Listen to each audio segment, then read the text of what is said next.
नमस्कार दोस्तों, आप सभी का स्वागत है मेरे इस यूट्यूब चैनल पर। और आज की अपनी इस वीडियो में मैं आप सबसे बातचीत करने वाला हूँ कैसे नर्सिंग का कोई भी कॉम्पिटिटिव एग्ज़ाम हो उसको क्रैक किया जाए। और मैंने कैसे नोरसेट क्रैक किया, एसजी पीजीआई क्रैक किया, पीजीआई संगरूर क्रैक किया, लगातार 3 एग्ज़ाम मैंने जो क्रैक किया उन सब में मेरी क्या स्ट्रेटजीज़ रही, और इन सभी स्ट्रेटजीज़ को आज मैं आप सब तक पहुंचाऊंगा, आप सभी को बताऊंगा, जिससे कि आप सबके जीवन में मेरा पर्सनल एक्सपीरियंस और मेरे कुछ टिप्स अगर आप अपने जीवन में उतार लेते हैं तो मैं ये समझता हूँ कि नर्सिंग का वो कोई भी कॉम्पिटिटिव एग्ज़ाम हो, चाहे वो स्टेट लेवल का हो या फिर सेंट्रल लेवल नोरसेट हो, कोई भी एग्ज़ाम हो, डेफिनेटली आप फाइट कर जाएंगे। तो शुरू करते हैं। देखिए दोस्तों, पहले नंबर तो आप कोई भी कॉम्पिटिटिव एग्ज़ाम जब क्रैक करने के लिए जा रहे हैं और उसकी आप प्रिपरेशन कर रहे हैं, तो सबसे पहले जो प्रिपरेशन आपको स्टार्ट करनी होती है वो आपको स्टार्ट करनी होती है अपनी थ्योरी से। तो दोस्तों, सबसे पहले नंबर तो आपको अपनी जो बेसिक थ्योरी है उसको कंप्लीट करना होगा। अब ये जो आपकी बेसिक थ्योरी है इसको आप कंप्लीट कर सकते हैं किसी भी कोचिंग से, वो आप चाहे ऑफलाइन लें या फिर ऑनलाइन लें, क्योंकि आज के डेट में तो ऑनलाइन प्लेटफॉर्म इतने ज़्यादा चल चुके हैं कि आप घर बैठकर भी जो है तैयारी कर सकते हैं। चाहे आप सेल्फ स्टडी कर थ्योरी को कंप्लीट करें, बट अगर आप कोई भी एग्ज़ाम क्रैक करना चाहते हैं तो सबसे पहली जो सीढ़ी है वो है थ्योरी। तो थ्योरी तो आपको सबसे पहले टिप्स पर करनी होगी अपनी बेसिक थ्योरी को। दूसरे नंबर पर जब आप अपनी बेसिक थ्योरी को कंप्लीट कर जाते हैं तो हमें उसके बाद जो स्टेप लेना है वो है एमसीक्यू। जब आप थ्योरी को कंप्लीट कर जाएंगे तो आपको एमसीक्यू पर आना है। एमसीक्यू के लिए आपके पास बहुत सारी बुक हैं, पीआर यादव है, टारगेट हाई है, एनक्लेक्स है। इन सब को करने के लिए एक स्टेप बाय स्टेप होता है, लेकिन मैं अगर आपको अपना पर्सनल एक्सपीरियंस शेयर करूं तो मैंने अपनी थ्योरी को कंप्लीट करने के बाद में जो सबसे पहली बुक एमसीक्यू के लिए ली थी वो थी टारगेट हाई। तो टारगेट हाई मैंने स्टार्टिंग की थी, पीआर यादव मैंने नहीं पढ़ी, टारगेट हाई करी। और टारगेट हाई करने के बाद सारे एमसीक्यूज़ को सोल्व करने के बाद मैंने सोल्व की थी एनक्लेक्स सोंडर। तो दोस्तों, फिर आपको दूसरे नंबर पर एमसीक्यू सोल्व करना, और एमसीक्यू का जो आपको पैटर्न रखना है कि आपको पर डे एमसीक्यू सोल्व करना, और जो आपके एमसीक्यू करेक्ट होते जा रहे हैं वो तो वेल एंड गुड है, और जो आपके एमसीक्यू रॉन्ग हो रहे हैं उनको आपको अलग से कॉपी पे लिखना है कि हाँ, ये मेरा एमसीक्यू रॉन्ग हुआ और इसके पीछे रीज़न ये है। तो इससे क्या होगा कि जो आपका रॉन्ग हुआ है वो आप अपने जब किसी साइड में कॉपी में लिखेंगे तो आपके पास हमेशा से मतलब एक माइंड में हो जाएगा कि हाँ, मेरा रीज़न ये था इस एमसीक्यू को गलत करने का। और हमेशा जो आप एमसीक्यू प्रैक्टिस करेंगे वो रेशनल और कंसेप्चुअल होने चाहिए। मतलब डायरेक्ट एमसीक्यू करने से थोड़ा आप बचें, क्योंकि आज का जो मतलब नोरसेट का भी सिनारियो है वो स्किल बेस्ड है, कंसेप्चुअल बेस्ड है। उसमें आपको मतलब बहुत कम चांसेस है डायरेक्ट क्वेश्चन पूछने के। ज़्यादातर जो क्वेश्चन पूछे जाते हैं वो कंसेप्चुअल बेस्ड हैं, वो कोई सा भी एग्ज़ाम हो। तो आपको प्रिपरेशन वैसी ही लेकर चलनी पड़ेगी। जब आपने एमसीक्यू कर लिया तो तीसरे नंबर पर हम आते हैं कंटिन्यूटी। दोस्तों, जब तक आपका पेपर नहीं हो जाता है, जब तक आप सक्सेस को अचीव नहीं कर लेते हैं, आपको कंटिन्यूटी रखनी है। मतलब पर डे आपको तैयारी करनी ही करनी है, पर डे आपको पढ़ना है। चाहे आप थ्योरी पढ़ें, चाहे एमसीक्यू सोल्व करें, वो आपको डेली करना ही करना है। आपको कसम खा लेनी है कि जब तक मेरा सिलेक्शन नहीं होगा तब तक मैं करता ही रहूँगा। चौथे नंबर, अगर चौथे पॉइंट की मैं आपसे बातचीत करूं, जो मेरा पर्सनल एक्सपीरियंस है वो है पॉजिटिविटी विद सेल्फ कॉन्फिडेंस। दोस्तों, बहुत जो साथियों के सिलेक्शन ना होने के पीछे रीज़न है वो है कहीं ना कहीं उनका खुद का सेल्फ कॉन्फिडेंस।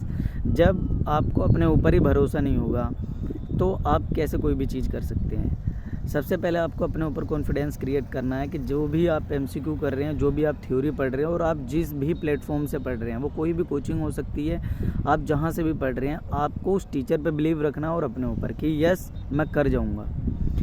तो आपको जब अपने ऊपर कॉन्फिडेंस होगा और जब आप पेपर में बैठेंगे तभी आप एक जो आपने पढ़ाई की है, जो आपने थ्योरी गेन की है, जो आपने एमसीक्यू सोल्व किए हैं, तभी उस चीज़ को आप मतलब वहाँ पर अपना सब कुछ जो है दे सकते हैं पेपर को सोल्व करने के लिए। अगर आपको अपने ऊपर ही कॉन्फिडेंस नहीं होगा तो दोस्तों मैं ये कहता हूँ कि आपको कितना भी नॉलेज हो और आप अपने उस गोल से कहीं ना कहीं हट जाएंगे।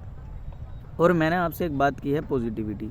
तो दोस्तों पॉजिटिविटी तो ऐसा है कि आपके जीवन में जब आप तैयारी कर रहे होंगे और जब आप किसी भी कंपटीशन का पेपर फाइट करने के लिए जा रहे होंगे, आपके सामने बहुत लोग आएंगे जो आपको डीमोटिवेट करेंगे कि यार आपसे नहीं हो पाएगा और पेपर बहुत ज़्यादा टफ़ है, आज की डेट में पेपर बहुत अलग आता है। तो आपको उनकी बात को नहीं सुनना है, आपको बस यह सोचना है कि अगर मैंने मेहनत की है तो इसका रिज़ल्ट भी आएगा, चाहे थोड़ा समय लगे। और जीतता वही है जो हर चीज़ में पॉजिटिविटी देखता है, ना कि नेगेटिविटी। सिचुएशन सभी के लिए वैसी ही हैं। कुछ स्टूडेंट फाइट कर कर उस एग्ज़ाम को सक्सेसफुल हो जाते हैं और कुछ स्टूडेंट ऐसे होते हैं जो नेगेटिविटी की वजह से और दूसरों के कहने की वजह से उनके बारे मतलब उनका जो वो कहते हैं उनके प्रोस्पेक्टिव से चलते हैं और वो सक्सेसफुल नहीं हो पाते हैं। तो आपको पॉजिटिविटी क्रिएट करनी है खुद के अंदर। मैं आपको अपना पर्सनल एक्सपीरियंस शेयर करता हूँ कि जब मैं तैयारी कर रहा था पेपर की तो मुझे कुछ लोगों ने कहा कि आपसे नहीं हो पाएगा, नोट सेट में 80-20 का रेशो है, जनरल कैटेगरी से हो आप और सिलेक्शन लेना मुश्किल है। तो मैंने उन सबसे एक ही आंसर करा था कि चाहे 80-20 हो, चाहे मैं जनरल कैटेगरी से हूँ और चाहे कुछ भी हो, बस मुझे ये पता है कि मुझे नोट सेट को फाइट करना है, मुझे नोट सेट क्रैक करना और वो भी रैंक के साथ। और दोस्तों मैंने खुद पर बिलीव रखा, खुद पे कॉन्फिडेंस रखा, अपनी मेहनत पर मैंने विश्वास रखा, पॉजिटिविटी बनाए रखा और आज एक नहीं 3 एग्ज़ाम को फाइट कर कर आप सब तक अपना पर्सनल एक्सपीरियंस शेयर कर रहा हूँ। तो मेरा मानना है ज़िंदगी में हारा वही है जो लड़ा नहीं। दोस्तों ये मेरे सिर्फ 4 ही पॉइंट हैं, मैंने आपको बहुत ज़्यादा कुछ नहीं बताया, अपने पर्सनल एक्सपीरियंस का सिर्फ 4 ही पॉइंट मैंने आप तक दिए हैं कि पहला नंबर आपको अपनी बेसिक थ्योरी कंप्लीट करनी है जो कि आपके टिप्स पे होना चाहिए। दूसरा नंबर आपको एमसीक्यू ज़्यादा से ज़्यादा सोल्व करने हैं और रेशनल एंड कंसेप्चुअल एमसीक्यू की तरफ आपको भागना है, डायरेक्ट एमसीक्यू की तरफ बहुत कम भागना है। तीसरा आपको अपने ऊपर सेल्फ कॉन्फिडेंस रखना है, पॉजिटिविटी बना के रखना है और कंटिन्यूटी के साथ में चलना है जब तक आपका सिलेक्शन ना हो जाए।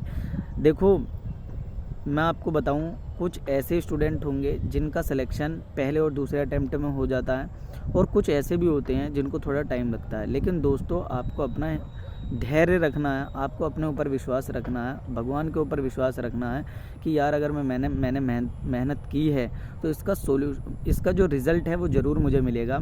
और चाहे 4 एग्ज़ाम दे दो आप, चाहे 5 एग्ज़ाम दे दो, लेकिन जब तक आपका सिलेक्शन नहीं होता तब तक आप कंटिन्यू एग्ज़ाम देते रहो और मेहनत करते रहो, डेली मेहनत करो। और मैं आपसे प्रॉमिस करता हूँ कि दोस्तों अगर आज मैं सेलेक्ट हुआ हूँ, अगर आज मैं 3 एग्ज़ाम को फाइट कर सकता हूँ विद रैंक, तो आप सब भी कर सकते हैं। जाते जाते एक बात कहना चाहूँगा कि रख हौसला, वो मंजर भी आएगा, प्यासे के पास चलकर समुंदर भी आएगा, थक कर न बैठ ए मंजिल के मुसाफिर, मंजिल भी मिलेगी और मिलने का मज़ा भी आएगा। तो दोस्तों थकना नहीं है, हार नहीं माननी है, लोगों के कहने में नहीं आना है, अपने मेहनत पर विश्वास रखना है, अपने उस गॉड पर विश्वास रखना है और जो आप पढ़ रहे हैं और जिस टीचर से आप पढ़ रहे हैं उनके ऊपर विश्वास रखना है। और फिर मैं कहता हूँ कि देखते हैं कि सिलेक्शन कैसे नहीं होता है, बेशक थोड़ा समय लगे लेकिन सिलेक्शन ज़रूर होगा। एक सिलेक्शन एक दिन में नहीं होगा लेकिन एक दिन ज़रूर होगा, बस इस बात को अपने तक रखना। दुनिया आपको कितना भी ताने दे, दुनिया आपको कितना भी मिसगाइड करे, आपको उनके कहने पर नहीं आना है और निरंतर आपको प्रयास करते रहना है। अगर मेरी वीडियो अच्छी लगी और मेरा कंटेंट आपको अच्छा लगा, मेरा पर्सनल एक्सपीरियंस आप तक सही पहुँचा है तो please like share and subscribe करें। धन्यवाद।